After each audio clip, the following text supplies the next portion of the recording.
The giant ships appeared in Earth's sky on a quiet Tuesday morning. They came without warning, 7 massive vessels that made aircraft carriers look like toys. People around the world stopped and stared up at them.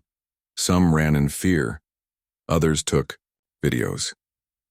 No one knew what to do.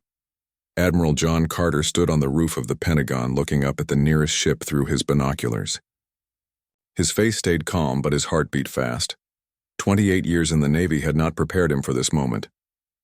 "Sir, the President is on the line," said Lieutenant Frank Cooper, holding out a secure phone.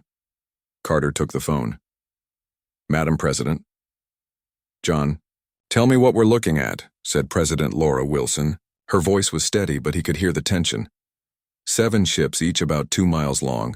They're holding position over major cities. This one is above Washington. The others are over Beijing, Moscow, London, New Delhi, Tokyo, and Rio. Hostile? They haven't fired or made any aggressive moves, but they positioned themselves over our capitals without setting off any early warning systems. That's not exactly friendly. The largest screens in Times Square, the billboards in Piccadilly Circus, and every television, computer, and phone screen around the world suddenly showed the same image: a humanoid figure with pale blue skin and silver eyes. "People of Earth," the figure said in perfect English, "I am Grand Marshal Zex Tour of the Talvarian Empire. We have been observing your world for some time. We come in peace and wish to establish diplomatic relations. We invite your world leaders to meet with us in your United Nations building in 6 hours." Admiral Carter and other military officials from around the world gathered quickly at the UN headquarters in New York. Security teams swept the building 3 times. Snipers positioned themselves on nearby rooftops, though everyone knew their weapons would be useless if the aliens decided to attack. President Wilson arrived with her security detail and chief advisors. Chinese President Chen and Russian President Petrov came soon after. Within hours, the leaders of the world's most powerful nations sat around the famous horseshoe table in the UN Security Council chamber. At exactly 3 p.m. Eastern Time, the air in the center of the room began to shimmer. 3 figures appeared. The one in the middle was Grand Marshal Zex Tour.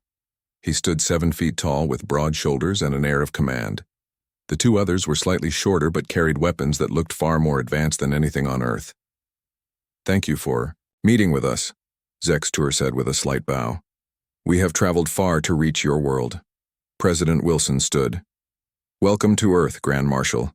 I am Laura Wilson, President of the United States." "We know who you all are," Zex Tour said, with a smile that didn't reach his silver eyes. "We have been monitoring your communications for quite some time." The room grew quiet. Admiral Carter felt a chill run down his spine. "You have questions," Zex Tour continued. "That is natural. Let me explain why we are here."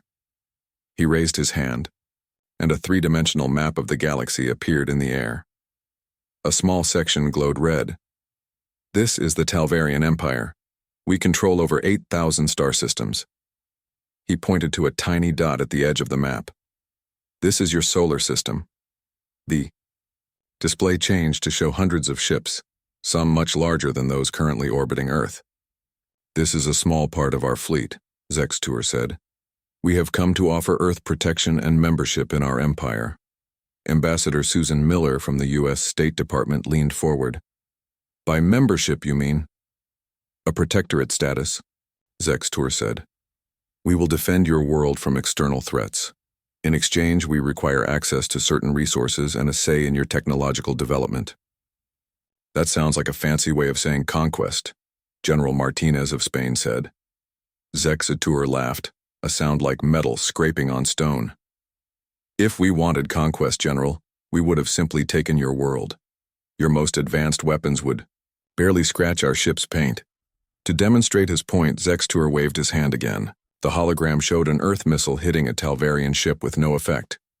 "Your species has barely left its cradle," he said. "Your most advanced warships would be considered museum pieces in our empire. Accept our protection or face obsolescence."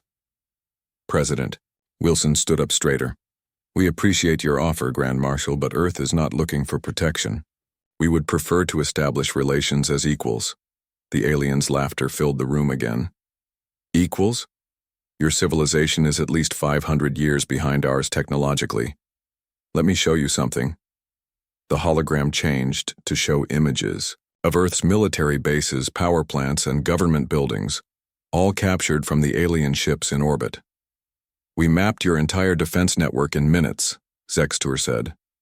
We know where every submarine, every aircraft carrier, every nuclear missile is located. If we wished, we could disable them all before any of you could leave this room. The world leaders looked at each other with growing concern. But again, we come in peace, Zextur continued. We offer protection and guidance. In return, we will require a reasonable tribute of resources. 30% of your global production of rare earth elements, 20% of your petroleum, and 15% of your fresh water. President Chen of China stood up. Those demands are outrageous. They are generous, Zextur replied coldly. Other species have paid far more for our protection. For the next 4 hours, the world leaders tried to negotiate better terms. But, with each passing hour, Zextur's demands grew, not lessened. It became clear that the Talvarians had no interest in true diplomacy. As the meeting ended, the world reluctantly agreed to the Talvarian terms: resource tributes, restricted technological development, and Talvarian oversight of Earth's governments. Wise decision, Zextur said. We will begin establishing bases on your planet immediately. Our ships will remain in orbit to ensure a smooth transition. As the aliens disappeared from the room, the world leaders sat in stunned silence. Admiral, Carter caught President Wilson's eye. She gave him a slight nod, a signal they had arranged before the meeting. Later that night, in a secure room deep beneath the Pentagon, President Wilson met with Admiral Carter and a small group of military and scientific leaders. Is the Jupiter facility secure? Wilson asked. Yes, Madam President, Dr. Alan Hayes replied. The Talvarians don't appear to have detected anything beyond Mars. And Project Phantom? Admiral Carter allowed himself a small smile. Ahead of schedule. The first ships are already operational. Good, Wilson said. The Talvarians think they've seen all our cards, but we've kept our ace hidden. She looked around the room at the grim faces of Earth's best and brightest. They think they've conquered us without firing a shot. Let them think that, for now. On the main screen, a satellite image showed a Talvarian ship landing near Lake Michigan. The occupation of Earth had begun. But in secret facilities around the solar system, humanity was preparing a surprise for their new protectors. 10 years passed under Talvarian rule. The aliens built tall, shining towers in every major city. Their ships came and went from Earth as they pleased. They took what they wanted: water from the Great Lakes, oil from the Middle East, rare metals from Africa. They called themselves protectors, but everyone knew they were conquerors. Life changed for everyone on Earth. Talvarian governors sat in offices once held by elected leaders. People needed permits to travel between countries. Schools taught what the aliens approved. Talvarian technology appeared in homes and businesses, but only the simple kinds, nothing that could be used as a weapon. Dr. Alan Hayes looked out the small window of his underwater lab. Fish swam past, unaware of the secret facility hidden beneath the waves of the Mariana Trench. At 62 years old, his hair had turned completely white. He had not seen the sun in 3 years. Dr. Hayes, the latest test results are ready, said Olivia Parker, his chief engineer. She was young, only 35, but brilliant. She had been just a graduate student when the Talvarians came. Hayes followed her to the main lab where a small cube floated above a metal platform. The cube, only 10 inches across, glowed with a soft blue light. Is that it? The new power source? Hayes asked. Yes, Parker said with pride. 0-point energy. Just like you predicted. This little cube can power a city for a year. Or a stealth system for a battleship. Hayes finished her thought. They both looked at the screens on the wall. The screens showed massive underwater hangars where workers built ships in secret, not the simple rockets and shuttles the Talvarians allowed humans to have. These were warships, designed to fight back. 5 miles away, in another part of the secret base, Commander William Ross walked along a metal catwalk. Below him stretched the dark shape of a massive ship. Workers crawled over it like ants, welding and testing systems. The ship was called the EDS Nighthawk. EDS stood for Earth. Defense ship, how much longer? Ross asked the foreman. 2 more weeks, sir. We're installing the stealth matrix now. Ross nodded. The stealth technology was the key to everything. It bent light, radar, and other detection methods around objects of any size. It made ships invisible to Talvarian sensors. It was the one advantage humans had. 5 years before the Talvarians came, Dr. Hayes had made the breakthrough. Back then, they could only hide small objects. Now they could hide entire fleets. Commander Ross, a voice called over the intercom. Admiral Carter requests your presence in the command center. The command center lay at the heart of the underwater base. Here, on giant screens, officers tracked Talvarian movements across Earth and the solar system. They intercepted alien communications and monitored their bases. Admiral Carter stood before the main screen, his uniform pressed and perfect despite the years. His hair had gone gray, but his eyes remained sharp and clear. He had aged well considering the burden he carried. Commander, Carter said as Ross entered. I've just received word from our lunar facility. The ships hidden on the far side of the moon are ready. That's the last group, sir, Ross said. With those ships, we have 500 vessels across the solar system. 500 against thousands, Carter said quietly. But they don't know we have any. Carter nodded and turned to face the room. Chief Science Officer Johnson, what's the latest on Talvarian patrol patterns? Patricia Johnson, a former NASA scientist, pointed to a map of the solar system. They scan Earth every 36 hours with their orbital satellites, but they've grown lazy. Their deep space patrols have been reduced by 60% in the last year. They think we're beaten, Carter said. They think we spend our days making their coffee and mining their metals. The door opened and President Wilson entered. Though no longer officially president, the Talvarians had dissolved most Earth governments. She still led the resistance. Her hair was now white, her face lined, but she stood tall. Admiral, she said, it's time to discuss the operation. The senior staff gathered around a large table. Maps and diagrams covered its surface. Operation Phantom Dawn, Carter began, the simultaneous reveal of our hidden fleet and the neutralization of all Talvarian forces in the solar system.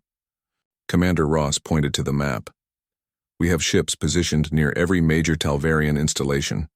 The Nighthawk and its battle group will deal with the command ship in Earth orbit.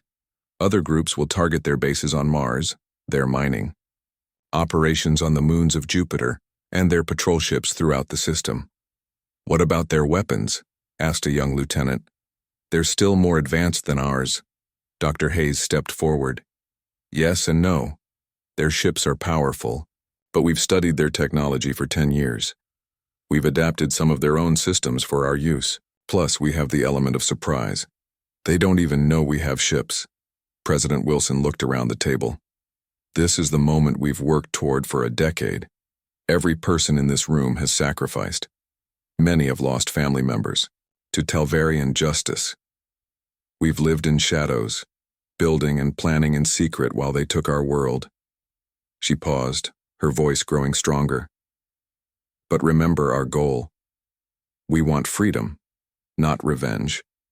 We strike to liberate Earth, not to start a wider war with their empire. On a screen behind her, images appeared of Talvarian guards watching over human workers in a mine.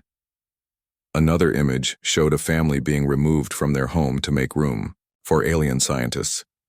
Yesterday they executed 50 resistance fighters in public in Madrid. Wilson continued.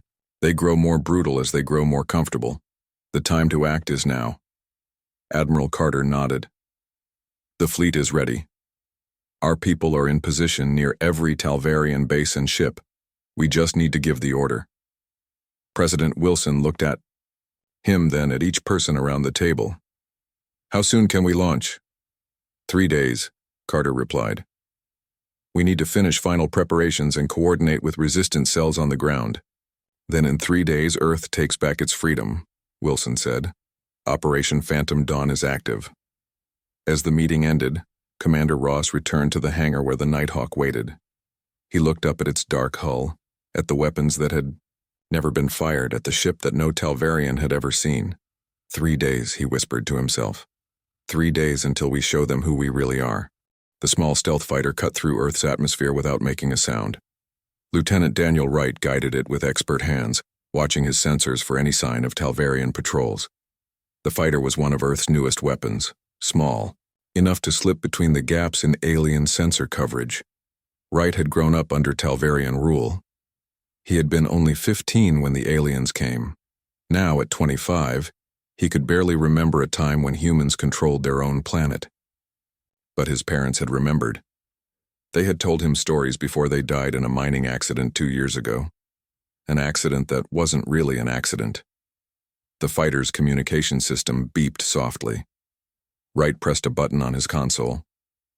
Lightning 6 receiving. Lightning 6, this is Nest, came the encrypted voice of his controller. Status report. On course to rendezvous point, no contact with enemy patrols. ETA to target, 12 minutes. Understood.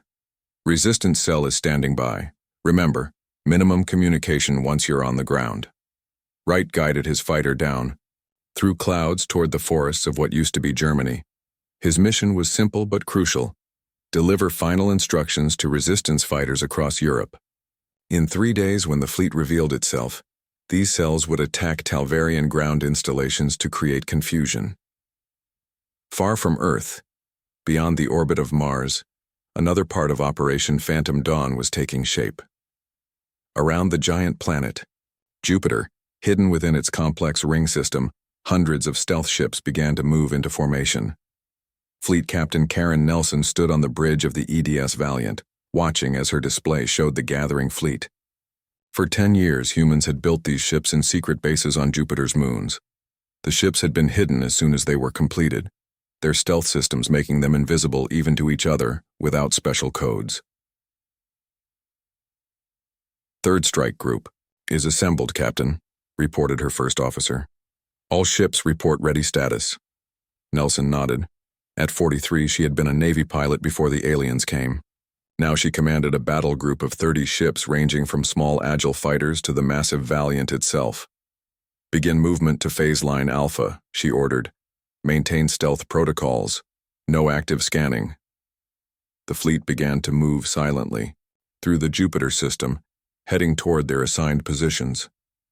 Each group had specific targets: Talvarian mining operations, research stations, patrol ships.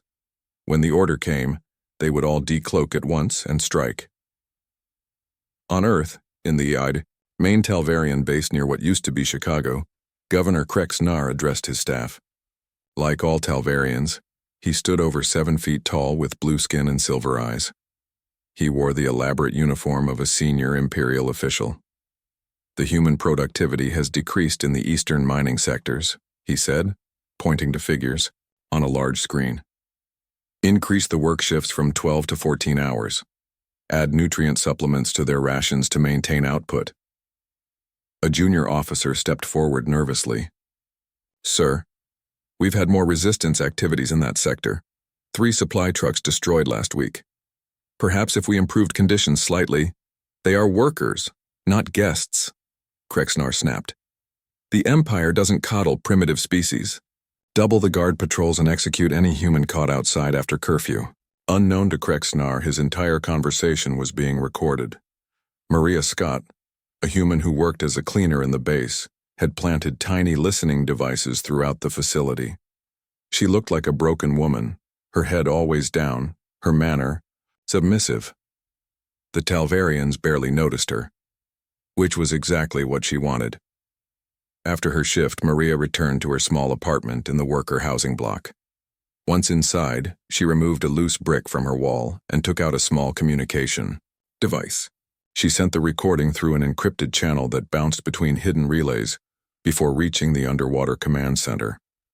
Back at the command center, Admiral Carter reviewed the latest intelligence from resistance operatives like Maria.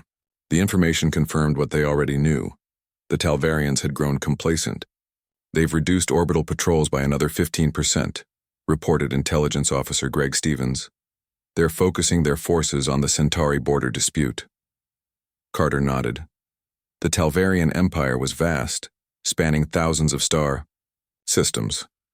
Earth was just a small backwater world to them. They maintained only enough forces to keep humans under control, not expecting any real threat. What about their main command ship? Carter asked. Stevens brought up an image of a massive Talvarian vessel in Earth orbit. The Imperial Fist maintains standard orbit. Crew complement estimated at 1,200. Most of their fighters are docked, not on patrol. Carter studied the image. The Imperial Fist would be the primary target for the Nighthawk battle group. Taking out the command ship would throw the Talvarian forces into confusion. In another part of the command center, President Wilson met with resistance leaders from around the world via secure video links. The faces on the screen showed men and women who had fought the aliens for 10 years, often at terrible personal cost. "We're almost ready," Wilson told them. "When our fleet reveals itself, your cells must strike at these specific targets." She sent encrypted files to each leader. "The timing must be perfect." "My people are ready," said the European resistance leader. "We've waited 10 years for this chance." "Just make sure your ships can do what you claim," said the Asian leader. "We'll be risking everything on the ground." Wilson's face showed complete confidence. "The ships will do their part. I've seen them. They're more advanced than anything the Talvarians have encountered before." As the meeting ended, Wilson joined Carter in his office. The Admiral was reviewing the final operation plans. For a moment, they sat in silence, feeling the weight of what they were about to do. "Are we ready for this, John?" Wilson asked quietly. "Really ready if we fail?" "If we fail, humanity may never get another chance," Carter finished. "But we won't fail. Every ship is in position. Every resistance cell is prepared. Every crew is trained and ready." He brought up a display showing the positions of Earth's hidden fleet throughout the solar system.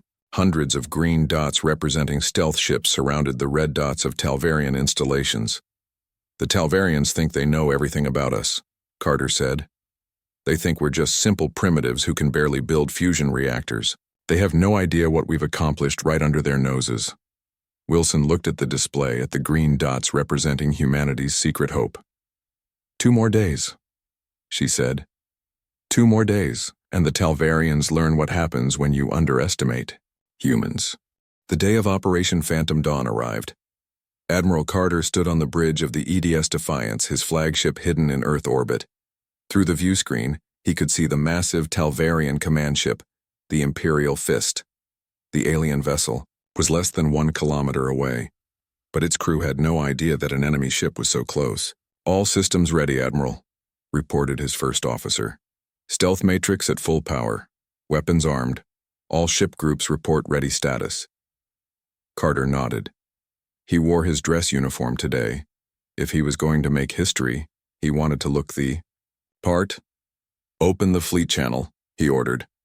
When the communications officer nodded, Carter spoke to the entire hidden fleet. "This is Admiral Carter. For 10 years we have lived under Talvarian rule. For 10 years we have built our strength in secret while they thought us weak. Today we show them the truth. Today, Earth takes back its freedom." He paused, looking around at his crew. Young faces stared back at him. Some had been children when the aliens came. "Our goal is liberation, not destruction. Disable Talvarian ships and installations where possible. Avoid civilian casualties. Remember that we fight not just for our freedom today, but for our place in the galaxy tomorrow." He took a deep breath. "Operation Phantom Dawn commences at 600 hours Universal Earth time. Good luck to you all. Carter out." Throughout the solar system, commanders shared his message with their crews. On the Moon, on Mars, around Jupiter and Saturn, humans prepared to reveal themselves. On Earth, the plan began with resistance cells launching coordinated attacks on secondary Talvarian outposts. At exactly 0530 hours, explosions rocked alien facilities across the planet. In his command center, Talvarian Commander Drezkor received urgent reports from ground forces. "Multiple human attacks in progress," reported his lieutenant. "Security posts under fire in all sectors." Drezkor frowned. The humans had tried small attacks before, but never so many at once. Deploy response teams, he ordered, and send patrol ships to support ground forces. Yes, Commander. As Talvarian ships moved to assist their ground troops, they left their defensive positions around key installations. It was exactly what the humans had planned. In orbit around Earth, Drezkor's sensor operator noticed something strange. Commander, I'm detecting unusual energy readings throughout the system, he said. Drezkor waved his hand dismissively. Probably solar flare activity. Focus on the insurgent attacks. But sir, the patterns are irregular. They don't match known solar phenomena. I don't care about science readings right now, Drezkor snapped. Find me those human rebels. The sensor operator returned to his work, still troubled by the readings. What the Talvarians didn't know was that the energy fluctuations came from hundreds of stealth ships moving into final attack positions. Earth's hidden fleet surrounded every major Talvarian installation in the solar system. Admiral Carter checked the time. 0559 hours. 1 minute to go. All ships prepare to decloak on my mark, he ordered through the encrypted network. Weapon systems ready, but hold fire until targets are confirmed. The bridge crew tensed, ready for action. For years they had trained in simulators. Now they would face real combat. 3, 2, 1. Mark. Across Earth orbit and throughout the solar system, hundreds of advanced human warships materialized seemingly out of nowhere. One moment space appeared empty. The next it was filled, with ships of all sizes. Fighters, cruisers, destroyers, and massive dreadnoughts suddenly appeared at point-blank range to Talvarian vessels. On the Imperial Fist, alarms blared as sensors detected the Defiance less than a kilometer away. Impossible, gasped Drezkor as the tactical display showed his forces completely surrounded. Where did they come from? How did they build these ships? Captain Olivia Peterson, commanding the EDS Spectre near Mars, opened communications with the nearest Talvarian cruiser. Attention, Talvarian vessel. This is the Earth Defense Fleet. Your forces are surrounded and outgunned.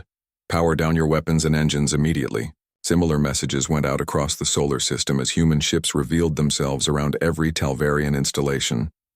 In the Jupiter system, Fleet Captain Nelson watched as her ships decloaked around the main Talvarian mining base on Callisto. No. Response to our surrender demand, reported her communications officer. They're powering weapons, added the tactical officer. Nelson nodded grimly. Target their weapon systems only. Fire. The Valiant's energy beams lanced out, striking the Talvarian base with surgical precision. The alien weapons went dark. Similar scenes played out across the solar system. Some Talvarian commanders surrendered immediately.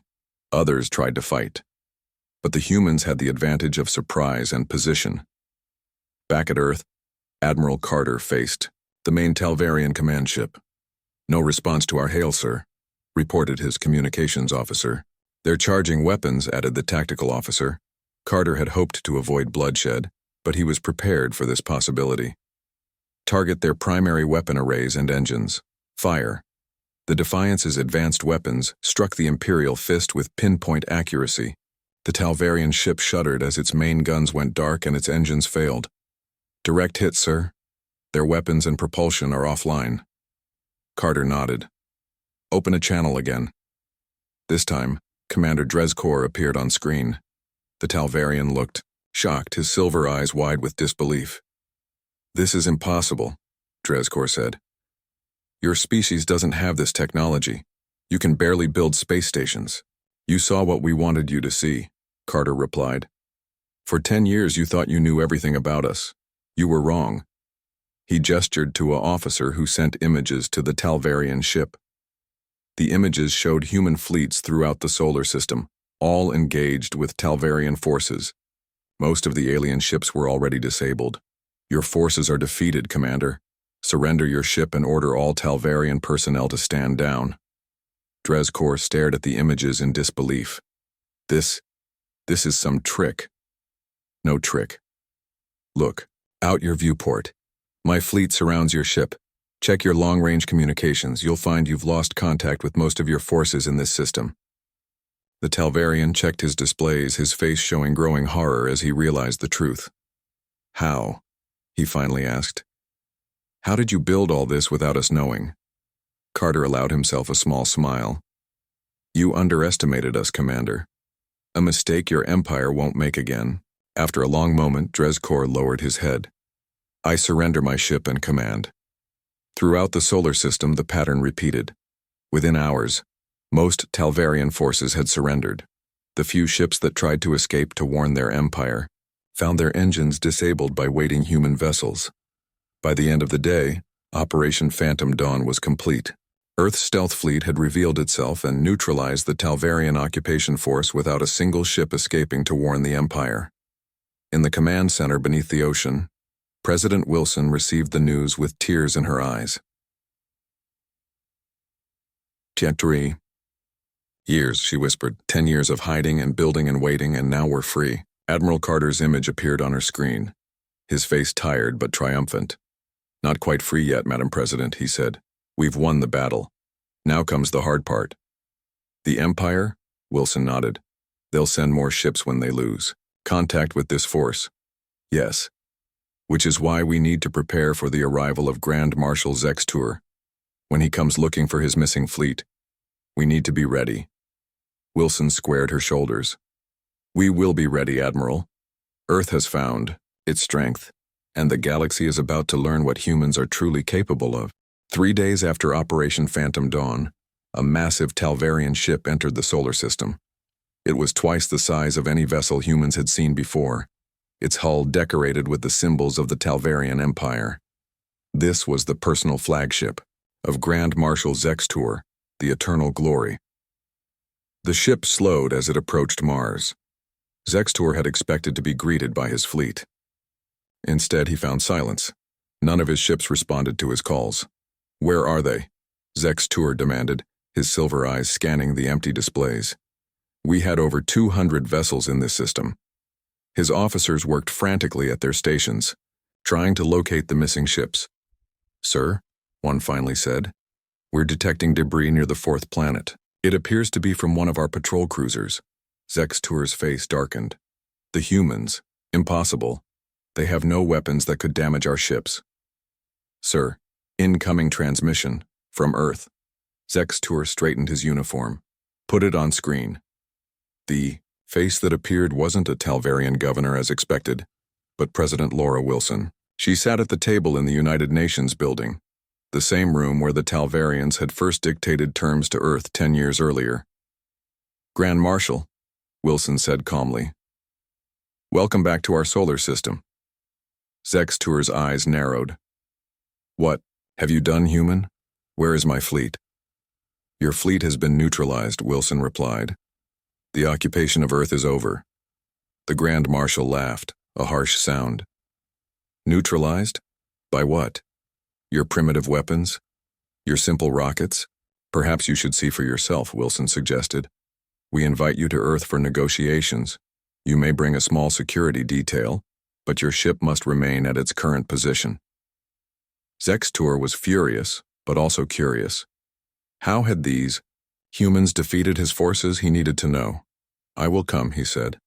But if this is some trick, no trick, Grand Marshal. Just a new reality you need to accept. 6 hours later, Zextur's shuttle landed at the United Nations building in New York. The area had been cleared of Talvarian forces. Human security teams stood guard instead, wearing uniforms Zextur had never seen before. The Grand Marshal and his guards were escorted to the main assembly hall. There, President Wilson waited with Admiral Carter and other human leaders. The room was different now. The Talvarian banners were gone, replaced by the flags of Earth nations. What is the meaning of this? Zextur demanded as he entered. Where are my governors? My troops? Your occupation force has been removed from power, Wilson said. Some surrendered peacefully, others required persuasion. Impossible, Zextur repeated. It was his favorite word today. You could not defeat our forces. You have no ships, no weapons that could match ours. Admiral Carter stepped forward. That's where you're wrong, Grand Marshal. We have ships, many ships. Ships your sensors couldn't detect. Ships that appeared out of nowhere around every one of your vessels and installations. Carter activated a display on the wall. It showed recordings from Operation Phantom Dawn. Hundreds of human ships decloaking around surprised Talvarian vessels, the quick battles that followed, the surrenders. Zextor watched in growing shock. Stealth technology on this scale? It's not possible. Our scientists said it couldn't be done. Your scientists were wrong, Dr. Hayes said, joining the conversation. We developed quantum stealth technology that bends light, radar, and other detection methods around objects of any size. Your sensors couldn't see our ships because, in effect, they weren't there until we wanted them to be. The Grand Marshal's mind raced. If humans had this technology, and had built so many ships in secret. For 10 years, President Wilson continued, you thought we were obedient servants, barely able to maintain our own technology, let alone develop new systems. All the while we were building, testing, improving, right under your noses. Why show yourselves now? Zexatur asked. Why not continue to build your strength in secret? Because your empire's treatment of Earth grew worse each year, Wilson replied. The executions, the resource stripping, the cultural suppression, it had to end. Carter touched another control. The display changed to show human ships in position around key Talvarian worlds. Not in the home system, but at colony worlds and outposts throughout the Empire. We sent stealth ships to scout your territory, Carter explained. We know the layout of your empire. We know your defenses. We know your weaknesses. Zextur stared at the images in horror. You wouldn't dare attack the Empire. We have thousands of ships, millions of troops. We don't want war, Wilson said firmly. We want freedom, independence, a place in the galaxy as equals, not servants.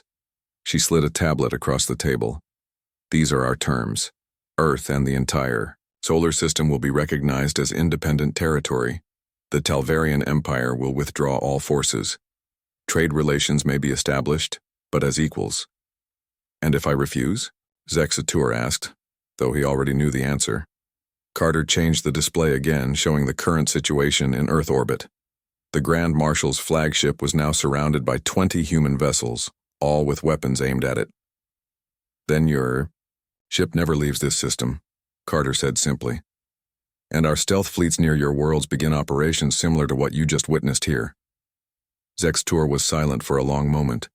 His empire had never faced a threat like this, a species that could make entire fleets invisible until they were ready to strike. The military implications were staggering. You deceived us, he finally said. We protected ourselves, Wilson corrected. A lesson your empire taught us well. After hours of tense negotiation, a new treaty was drafted. Earth would be recognized as an independent power. The Talvarian Empire would withdraw all forces from the solar system. A neutral zone would be established between Earth space and Imperial territory. As Zextur prepared to return to his ship, Admiral Carter walked with him to the shuttle. You know, the Grand Marshal said quietly, many in the Empire will not accept this treaty.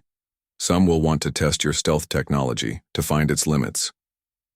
They're welcome to try, Carter replied. But they should know one thing first. What's that?